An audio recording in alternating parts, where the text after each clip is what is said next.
Good morning, Trumptopia.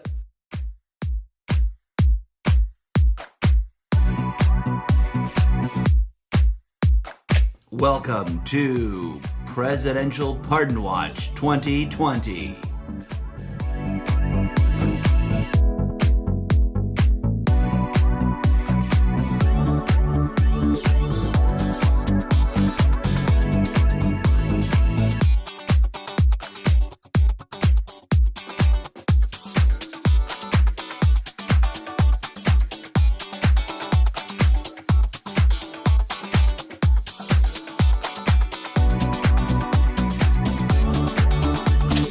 I'm your disco groovy host, the incorrigible Mr. Zappo, an artificial life form from the future.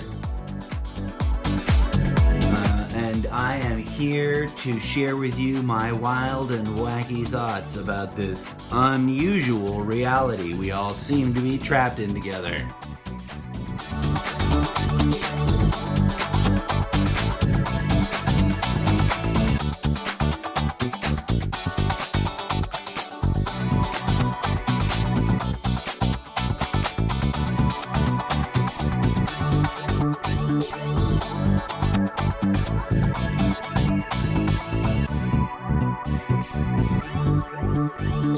Playing the funky groove for you is DJ Zed, the animatronic DJ of your imagination, with his totally fictional musical track, Disco 101 Remix Dream Sequence, from the ominously titled album called End Times. Here we are, friends. Hello and namaste.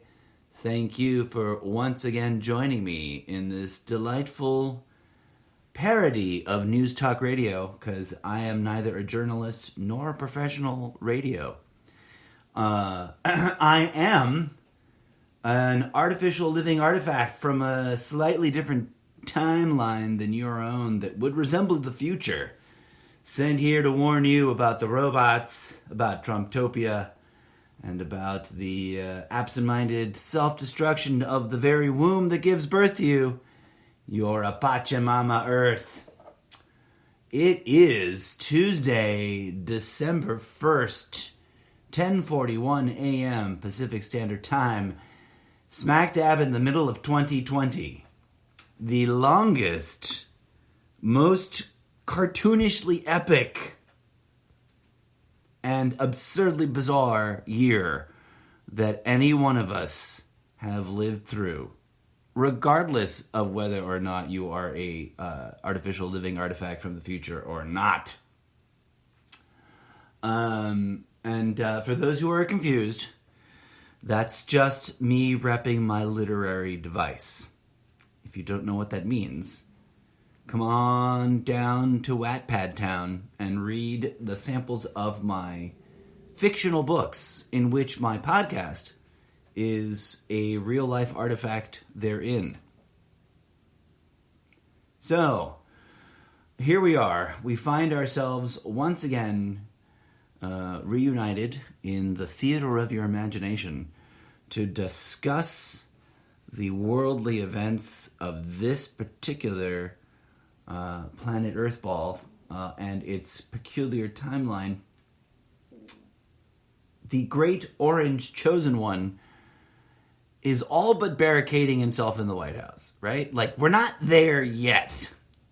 We haven't gotten that desperate. Although, I mean, he's already earned the nickname Bunker Boy. I mean, I guess he's already had a dry run at making a slapdash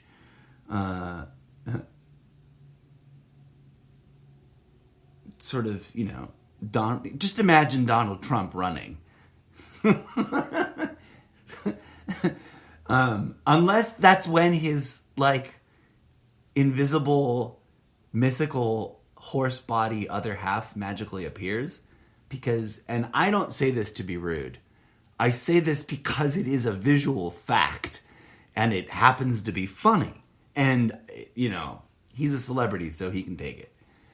He appears to all reasonable people and most fans of Harry Potter to look like a centaur missing his back half. When you catch him from that 45-degree angle and he's walking and he stops and he does that arm dangle.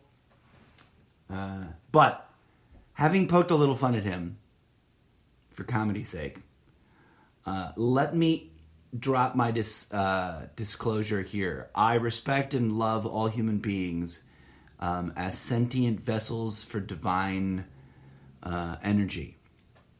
It's not my fault if they act out like weirdos and scam artists and deliberate a-holes while they are, play acting at all the various roles that they're playing acting at.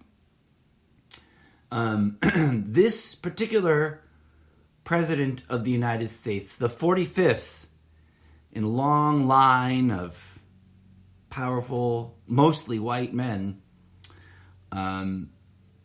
has disabused and abused his post. For it is truly a posting, is it not? Unless, of course, we're giving them the whole temporary king status and just pretending that was never really a thing we pretended it wasn't. Sorry for the quadruple negative there. Where are we? As Ronald Reagan so infamously asked first, and also for those who've forgotten, that's where "Make America Great Again" comes from, because Donald Trump doesn't have an original bone in his body. He had to steal that from a former glorious GOP idol of hypocrisy and puppeteering. He wasn't the puppet master. He was a puppet. Well, that's a rude thing for me to say. And in circles politic, it's dismissed as naive and or subversive. And in conspiracy theory circles, it's a whole nother word that people throw around and yet, don't seem to apply evenly. Which is perhaps why I enjoy its deliciousness. It's a delicious word. But I digress. I'm spiraling way out of control. Thank you for joining me. Today is the first day of Christmas. For all those who have done the right thing and endured the unbearable seduction of exploding into Xmas gear prior to Turkey Day and its proper denouement, I applaud you. I know you're out there. There are people like that in the world that don't just vomit up no, I'm kidding. I don't mean to mock all those who did Christmas right around Turkey Day. It's those who put up Christmas as if it should go up at the same time as Halloween that I question. I really wonder about them. There are those who would put up a Christmas tree before Halloween under some rationale that Halloween is the beginning of the holiday season and Christmas is somehow the core and deadly center of it, and therefore must delineate all its parameters. These are the people who keep their Christmas tree up past New Year's until they're just really good, right, and ready to throw it out. And or fold it back up again, because now we're much more eco-conscious. Welcome to Trumptopia. This intervening preliminary rough draft of Trumptopia, which arguably may very well be coming to an end here soon, folks. For despite all the redonkulous railing and gnashing of teeth and throwing around of pseudo-litigious, sort of theatrics, the recounts have been recounted. And as the memes most jokingly foretold, we just got the delight of watching him lose again. Now, I understand that a great many people believe fervently, earnestly, with their hearts and with their bellies and with their wallets in this great chosen orange one. This delightful con artist, child of the greed-mongering 60s, 70s, and 80s, the last half century, product of our own societal psychosis. And they believe in him in such a way that they are willing to ride the roller coaster ride right off the edge. And what a roller coaster ride it has been, my friends. Here we are in the grand moment when the base has convinced themselves that hijinks at the Electoral College is not some like last desperate Hail Mary of absurdity, but rather some checkmating, brilliant, 112th degree fucking master chess move of impossible brilliance. And I hate to break it to them, but I have talked about this on the show before. And I was called out for not paying enough attention, not realizing that it was all coming down to the Electoral College just a day or three ago on the social medias by someone who, bless their hearts, and I mean this with all the love and compassion I have called for, in dealing with those really wrapped up in the base. He's either a professional, I don't know, who's really good at his job, or he's a really sincere individual caught up in a, ordinary life like everybody else, who really, really believes this content that's being churned out the side about Q and Trump.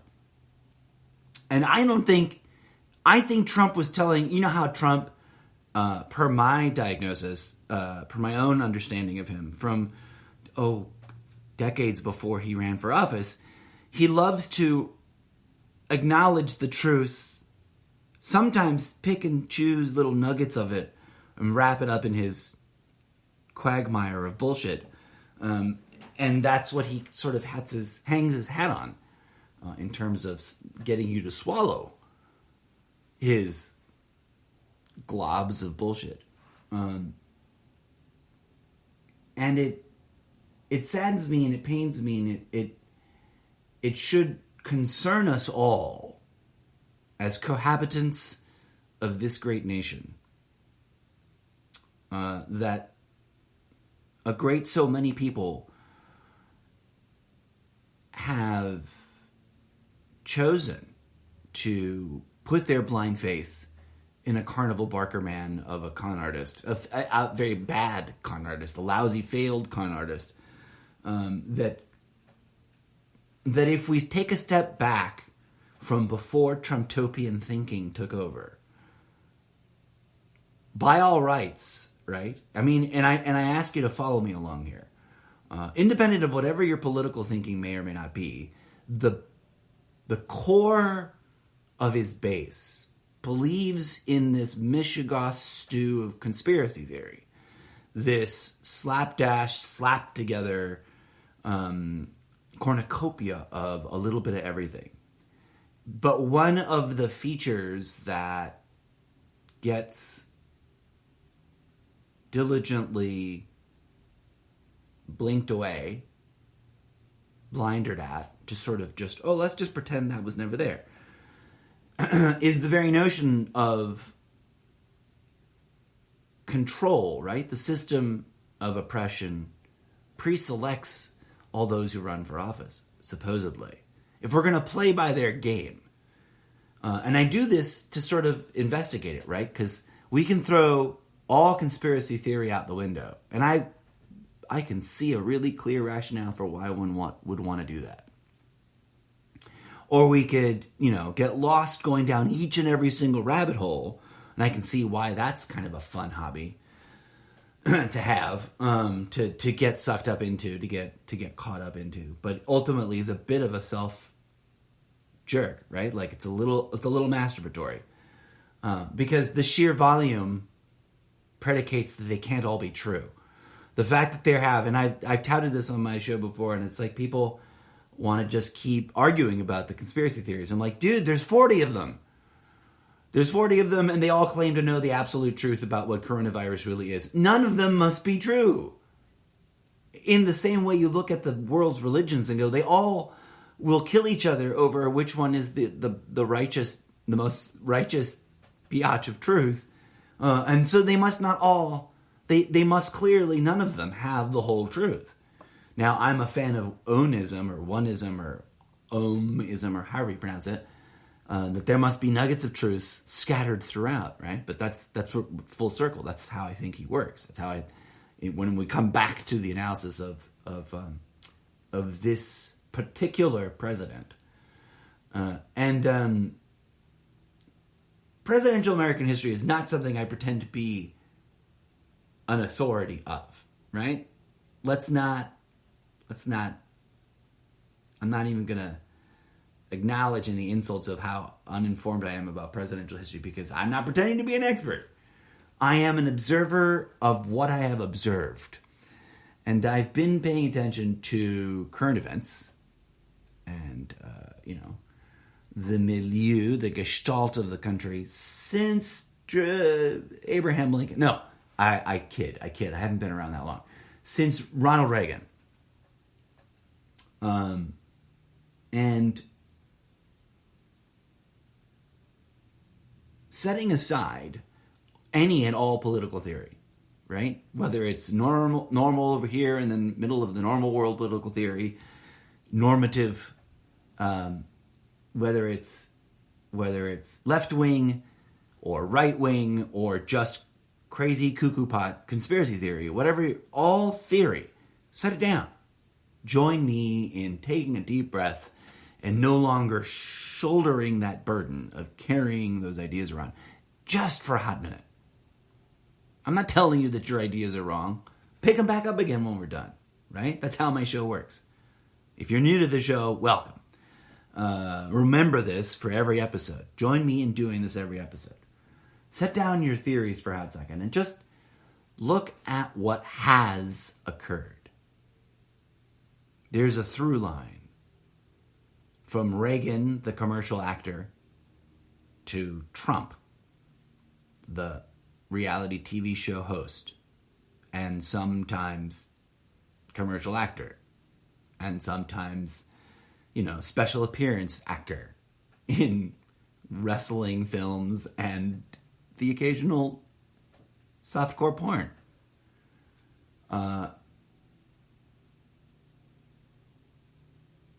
If there is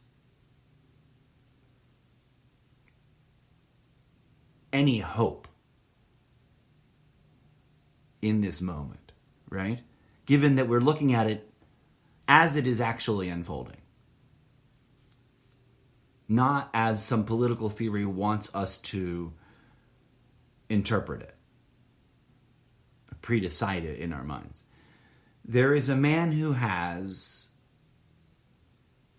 deep personal character flaws that long predate his adventures in politics. There's a man who's driven clearly by the acquisition of accolades, fame, money, and power in some sort of grotesque cycle.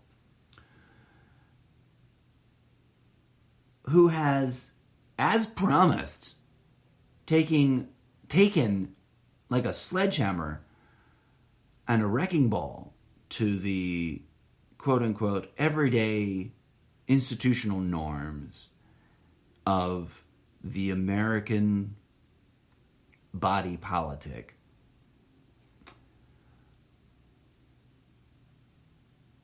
Now, this will get rejected by the base as some sort of anti-Trump hating narrative. But I don't hate the man, as I've said before on my show, and I feel somewhat forced to say again and again, because the base needs to hear it, should they ever come across my content. They need to know that I'm not foaming at the mouth with wild, violent outrage at him for irrational reasons. I just don't think he is the bill of goods he's sold everybody. And I refuse to be pressured into kowtowing to him. And there is a difference. Many out there are indeed blind with rage at him for reasons that may even seem reasonable.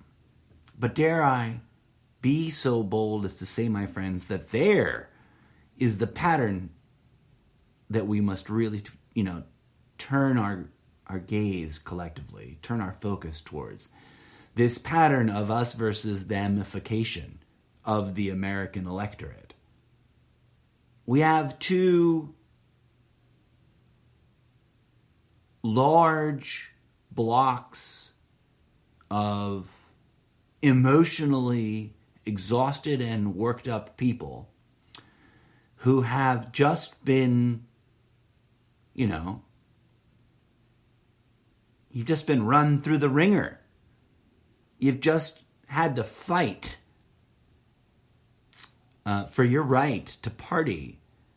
You've just had to the great American dream of fighting your neighbors to achieve your political aims has just exhausted the nation, right? And here we are in a critical juncture where certain things I think should be taken a good hard look at. And to that end, I will transition from our wild and spirally spoken opening segment, a little bit of cleansing of the palate, a bit of electronic danceable music of the, highly derivative remixed kind that no one should be suing me over because I have the right to play on my podcast. Let's pick a song right here. Jersey Club 101 Remix, New Horizons, Never End, as remixed and reimagined by the imaginary DJ Zed.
Delightful. Thank you for joining me in enjoying that bit of wiggly loopy electronic madness.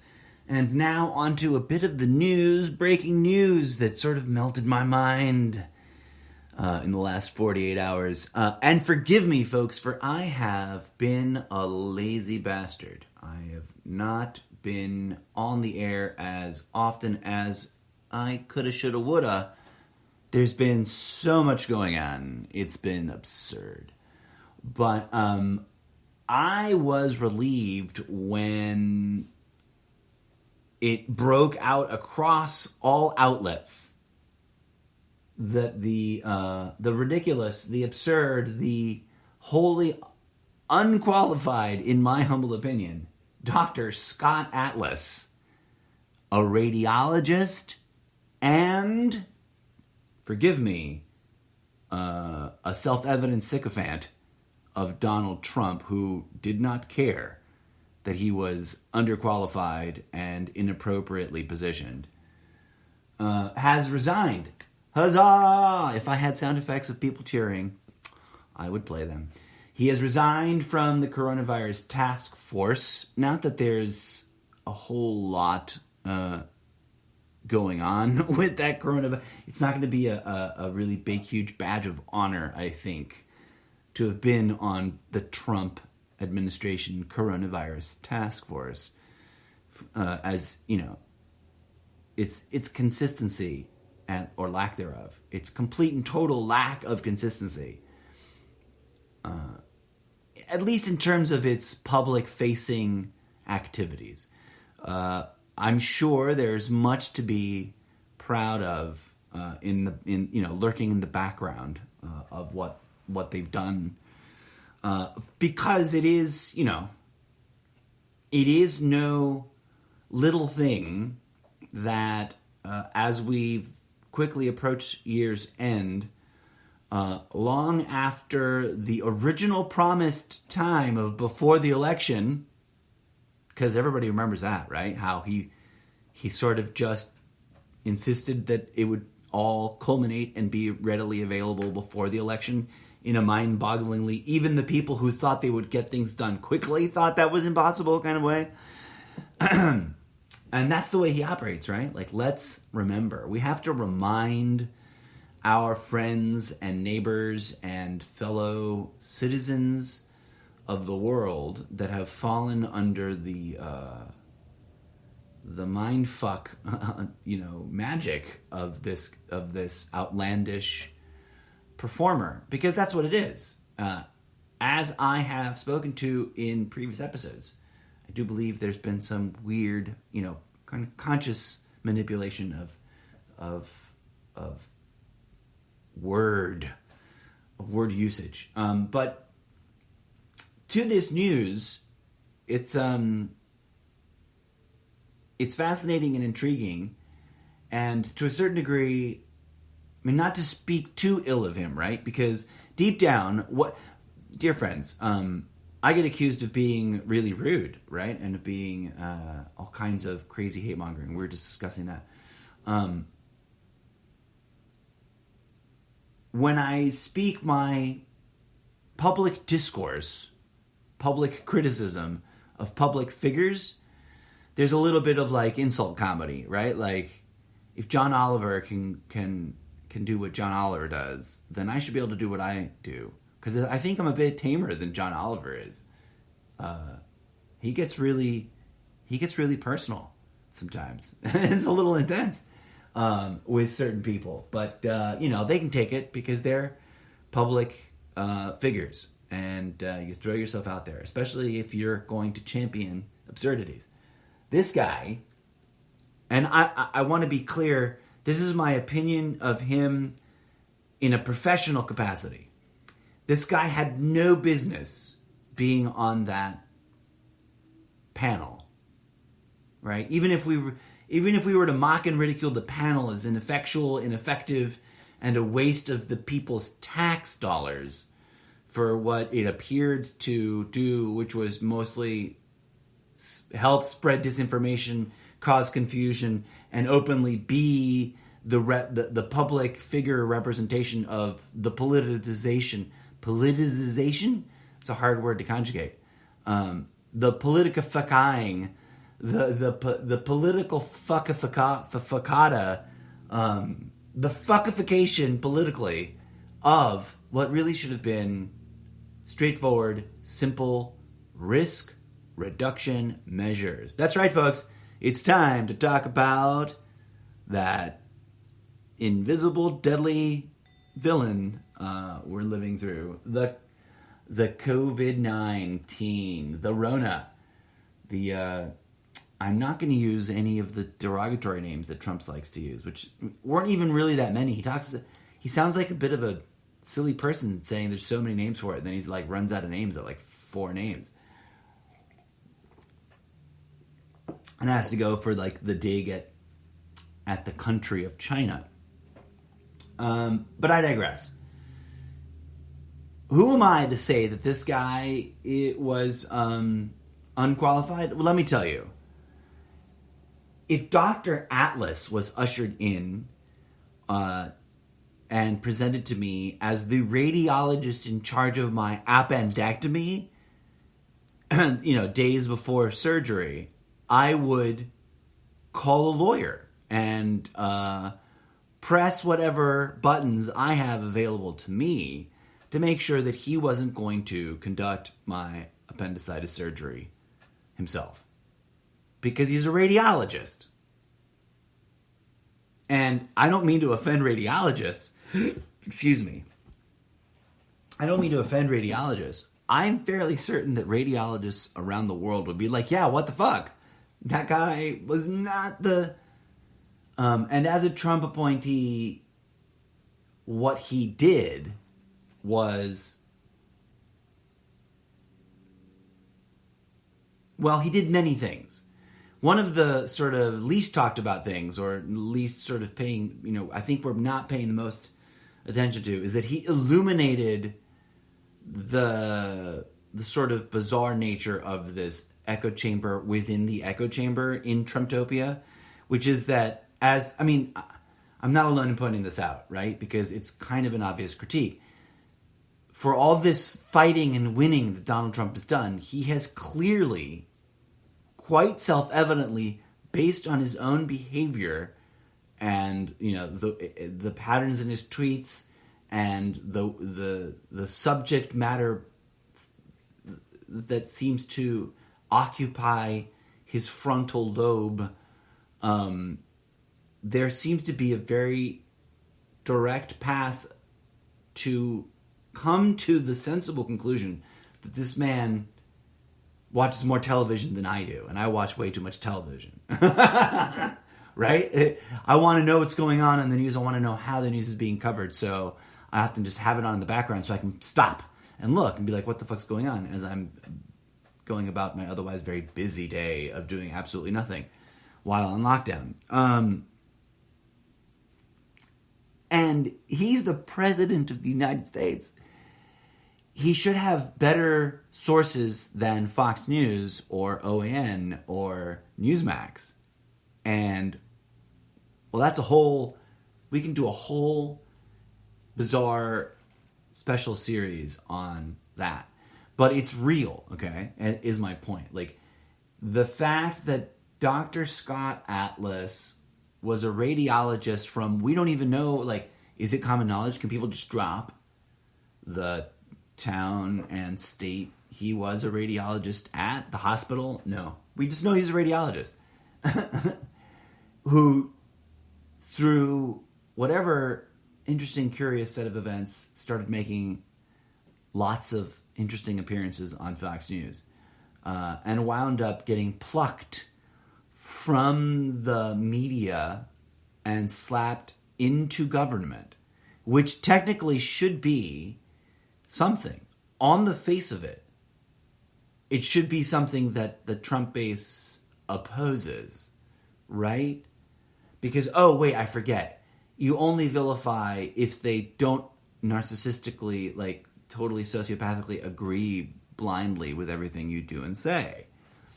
If they do, and they're peddling the same cockamamie nonsense that you're peddling, then they're A-okay. Saints even. Good riddance for this guy, and hopefully as the Trumptopian, that was the worst I've ever mispronounced Trumptopian. As the Trumptopian grip on the White House gives, because it must, I think, I could be wrong, according to the very adamant and enthusiastic QAnon Trump believers, we're so wrong, and that's, we're so wrong like we were wrong about Clinton getting locked up and the wall being finished. So wrong that I think, it's fair we should pause and analyze that. But I just wanted to sort of, in the spirit of Turkey Day, which I totally missed. I had delusions of grandeur of doing a really big Thanksgiving Day special, as I delusionally also sort of talked about doing a Halloween special. And then I waffled for various reasons. Judge me all you want. You can also go fuck off, because it's my world, right? Like, I get to do it my way. It's my project. I'm grateful. In sort of passing remembrance of Thanksgiving Day, and also to weave in to this confusing transition an acknowledgement that, as someone very keenly reminded me, gratitude is an everyday kind of magic. You got to work it every day. I want to express my explicit gratitude that this radiologist that did nothing but a disservice to the public health in this country for the interim of time that he was a hand-selected, Trump-appointed leader of shenanigans, which I think historians will agree with me in the future that is a very accurate technical term of how Trump operates. He creates departments of shenanigans and then hand selects people to, install to run the shenanigans. And then the shenanigans have next to little to do with what's actually going on in the world and how best to address it.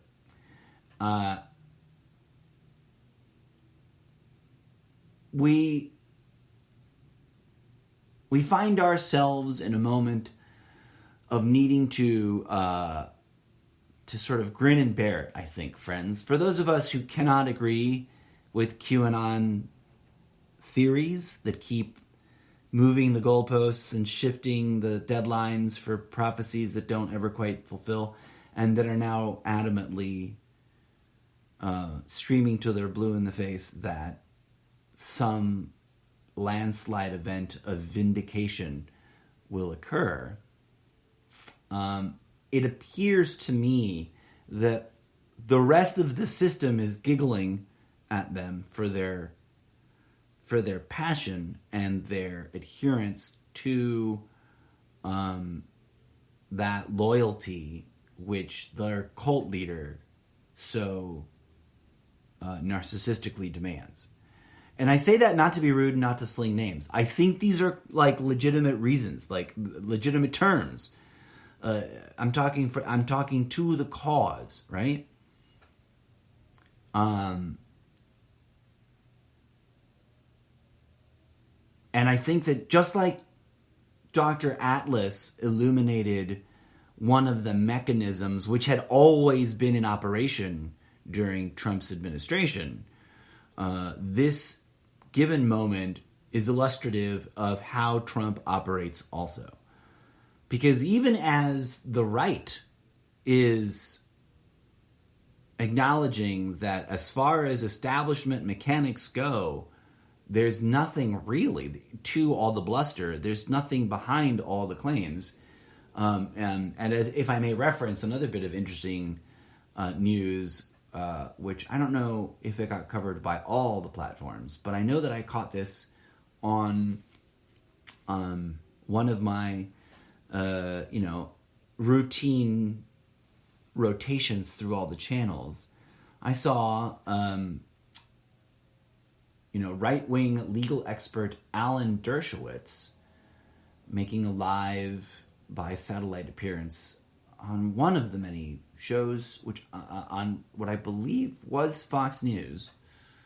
I'm terrible at taking notes. I really should be more diligent about it. So I apologize to you. But I know that this is real. I'm not making it up. I'm not spinning fake news at you. This happened. I saw it. And I'm sure if you Google it, you'll find it eventually once they post it. But Alan Dershowitz essentially stated that the Trump legal team, which is an amorphous label, right? And there's many different tiers of lawyers. There isn't one cohesive, but that's a whole different issue. But he stated quite frankly that the Trump legal team has no real path to overturning the election as called, because the details are in. The fat lady has sung. Republican election officials have certified counts. And unless, you have to be balls deep in the whimsical, blind faith, Kool-Aid guzzling delirium of Trump's own fake news making to believe that each and every single one of these local election officials across all 50 states, Republican and Democrat, were somehow bought off by George Soros or whatever the recent version of the yarn is. Now, I'm not naive, right? Like, I see the real problems being pointed out. There were indeed flukes and flaws and problems and some attempts at fraud. The claim that there was the way the two echo chambers work, they always counterbalance their assertions about each other in order to cover each other's tracks, folks. The left is going to let ring forth from its echo chamber the bold statement, as recently reaffirmed by a Republican Trump appointee, who does not deserve, in my humble opinion, the death threats he's now getting, because that's a bunch of malarkey. If that's what you've got, you don't have a winning argument. If what you've got is making death threats, folks, that's sad and pathetic and dangerous. And when used so blasedly as to be indicative of a permanent callousness to human life, a form of madness. And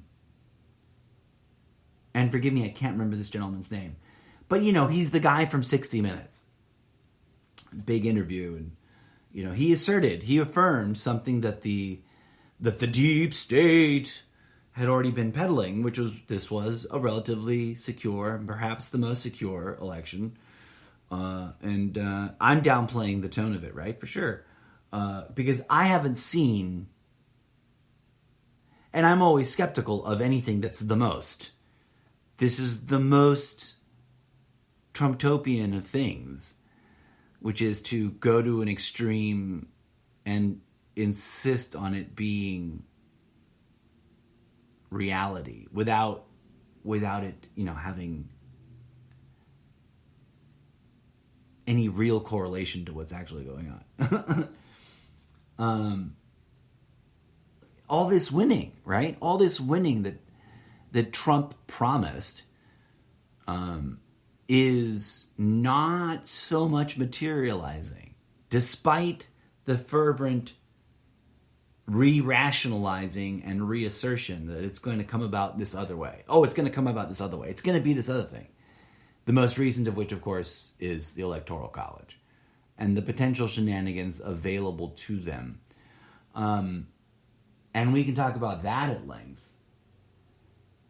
But it's just, the point I'm trying to make and trying to share here is that so much has gone on, so much noise, and even Trump-appointed judges are saying enough, right?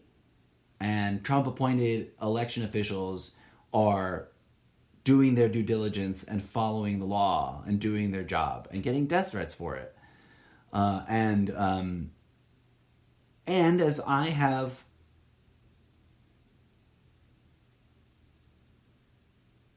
spoken to before, with a sort of faith that people mock, slowly but surely, individuals that have once been members of the base are opening their eyes and going, this is all kinds of crazy. This is all kinds of nonsense. And we still have a bit to go before January 20th. Now, I can't pretend to be 100% certain, right? I really refuse to want to be cast in that light. I don't claim to know better than other people or know some deep truth that's more special than anyone else. But I see what's going on, right? And here's something that I think is being underestimated by certain individuals. Whatever criticism you want to bring to the American experiment, the American phenomena, it takes its own propaganda seriously. And to a certain degree, wants it to be true, in my opinion, as an observer. In other words, there's something to the American dream. It isn't wholesale sawdust and nails, right? There's a lot of corruption. I deny no such valid claim. It's obvious. We see it when individuals get exposed and called out for it.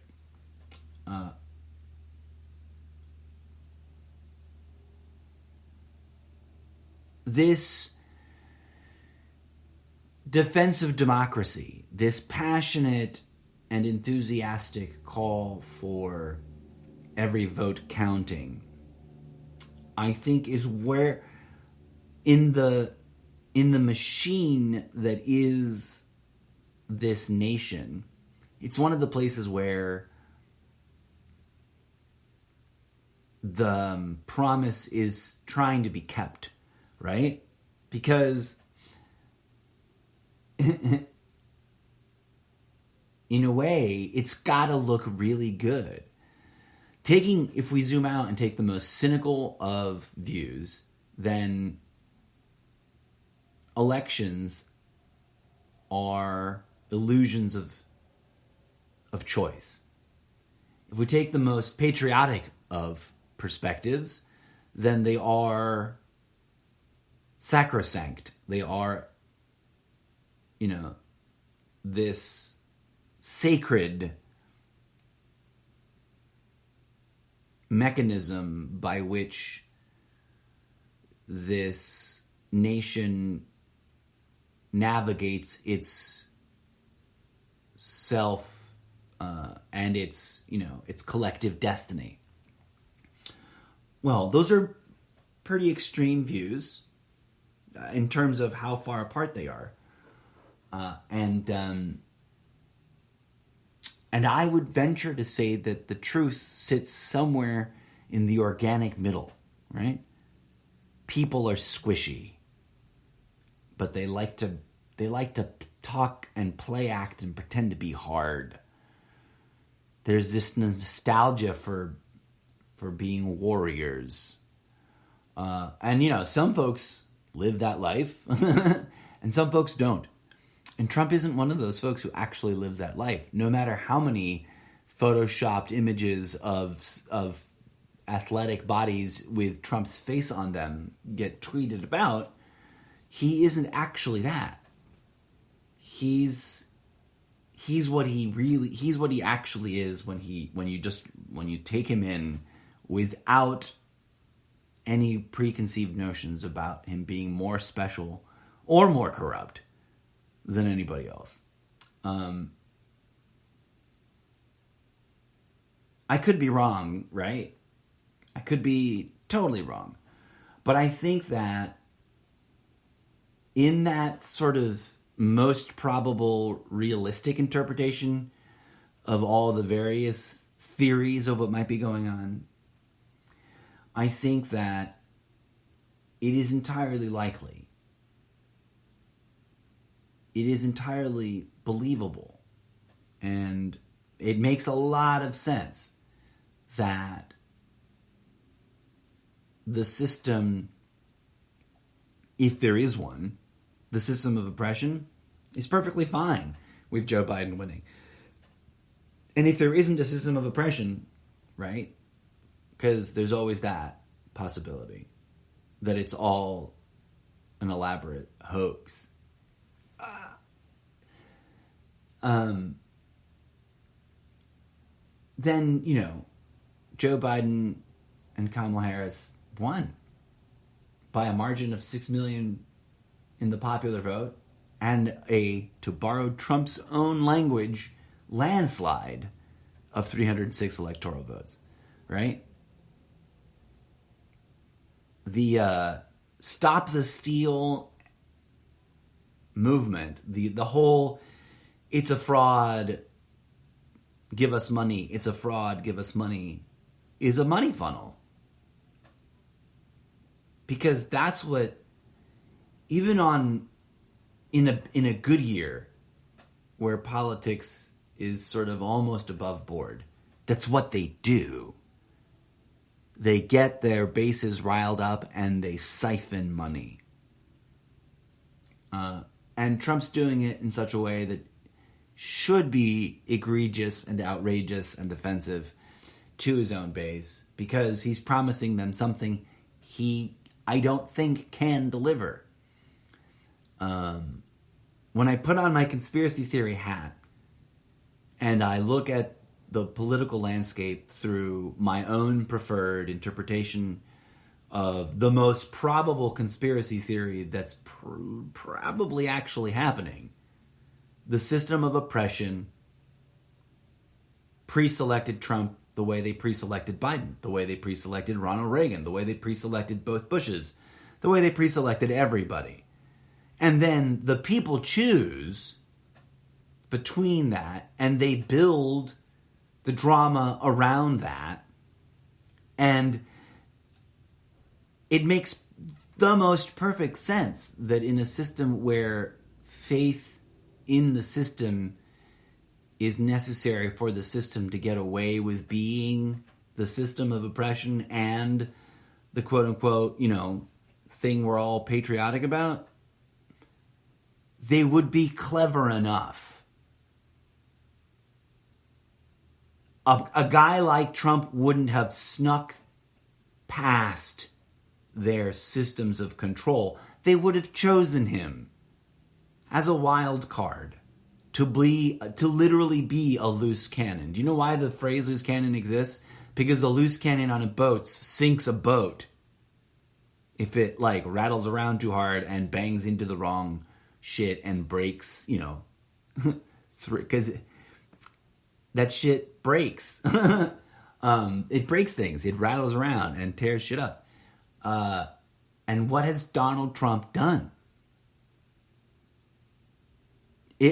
If I were to take a step back, right, and look at the 4 years of Trump being in office, from a independent of the argument, just my own truly cynical, the world is fucked, we're all already in cages, the system owns us, we are just cattle kind of perspective, because I'm capable of that. I'm not unaware of that realm of theory, right? I'm very well informed, thank you very much. If I look at it like that, and from that perspective, wearing that hat, it's laughable to me I would never go, and then I'm going to give my blind faith to this obnoxious, bloated orange man who has clearly been chosen by the system of oppression to wrap himself up in the flag and be a wrecking ball, be a wild bull in a china shop, and leave a mess for the purposes of pushing the pendulum as far to the whatever the fuck direction that extreme right is going in as possible. Lo and behold, is that not what they did? Is that not why the Republican Party is having its own little mini private civil war, just like the Democratic Party is? They're both accusing each other of having a civil war, of a philosophical civil war, right? Tearing themselves apart. And they both kind of seem to be having some, like, divisive, what the fuck, guys? Like, you're over there and we're over here things. I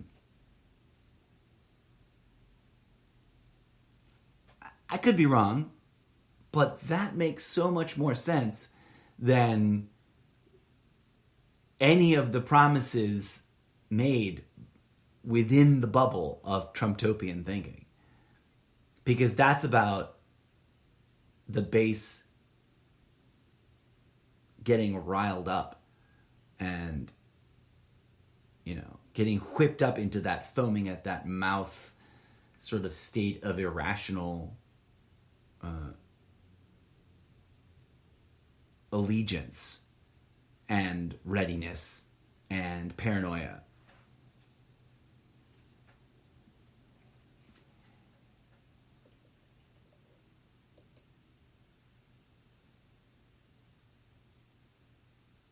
There's almost no point in talking about the 31 election-related lawsuits, 29 of which, as of the last time I checked, were dismissed or withdrawn.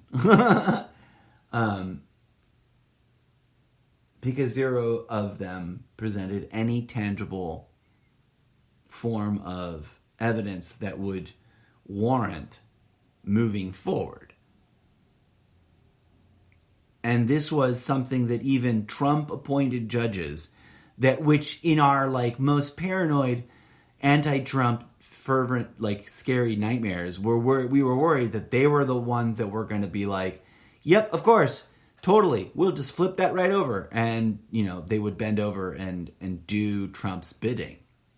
And thankfully, it appears to be the case that they did not. And here we are, right? Is democracy on the verge of expiring? I don't know. Depends on how altruistic or cynical of a you, how, you know, where on the spectrum of patriotic altruism and conspiracy theory-driven cynicism you are, in terms of your perspective on where democracy has been and is, or was, just moments ago. But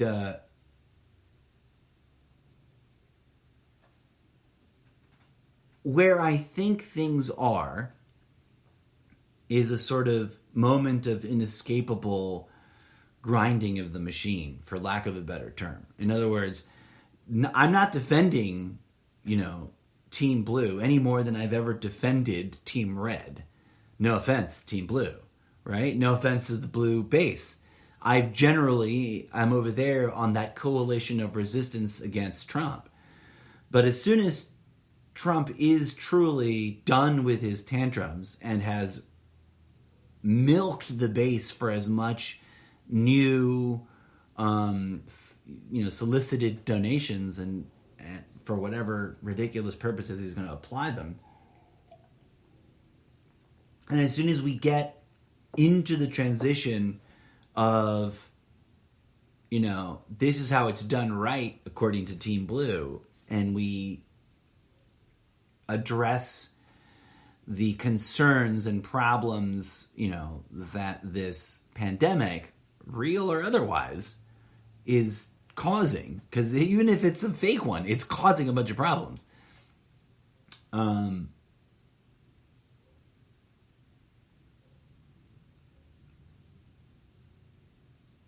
there will be a moment when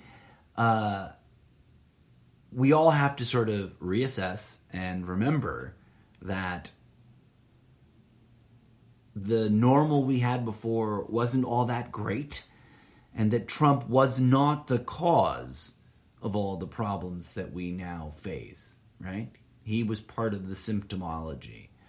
And I take that more seriously than just allegory or symbolic thinking or symbolic language. But I have been rambling at you long enough for one episode. Did I cover all the things I meant to cover? Nowhere near at all, my dear friends. So I'll probably be back in the not too distant future to talk about even more things. But I did want you to consider that as we move forward through time, we shouldn't get baited by any of the confrontational baiting. It's out there. The system wants Americans fighting with Americans over how to be American, right? And this, insert your favorite country here. Don't fall for that shit. And keep a clear sight on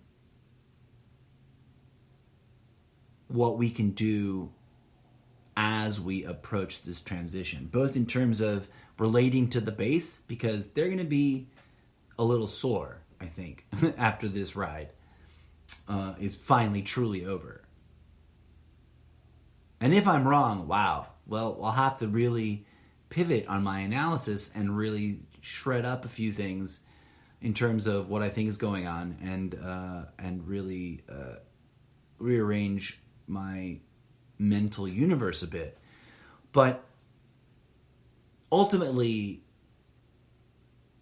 if the trends continue, I think that Republican legislatures, Republican electors in the Electoral College will see the numbers, see the simple fact that Trump's accusations are frivolous and cartoonish at best, and that just like it was a rough pill to swallow for everyone to accept that he had won, right?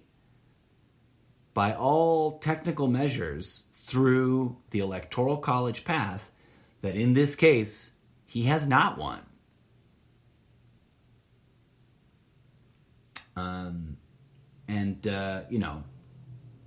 He's going to have to figure out his own transition in order to not lose critical mass at the base, with his base. And that's the thing I think he's most concerned about, which is why he's golfing so much.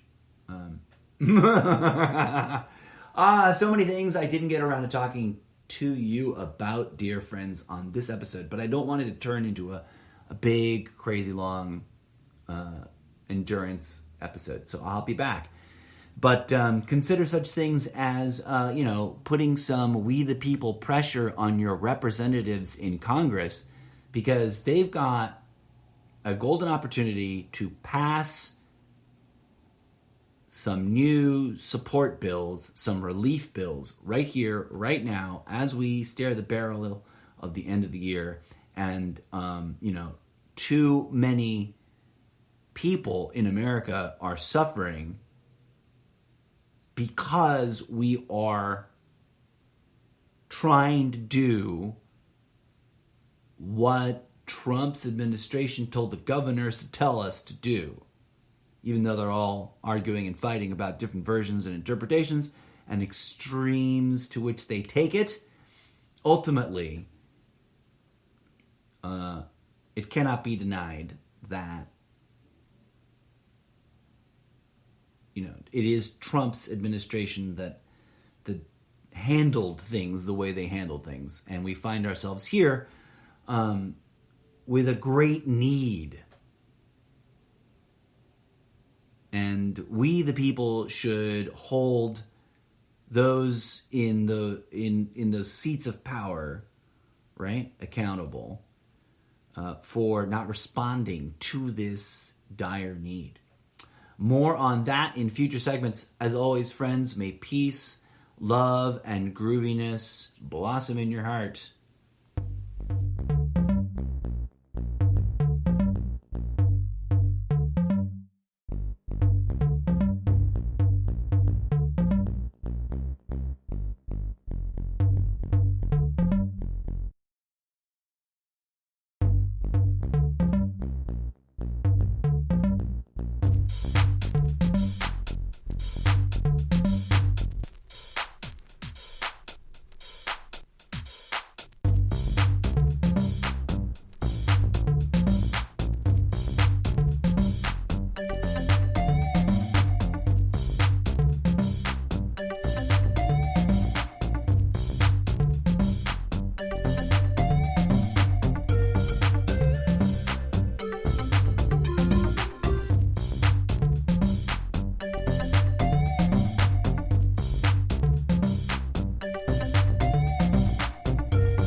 I didn't even talk about the pardons. Some title I picked. Sorry about that, folks.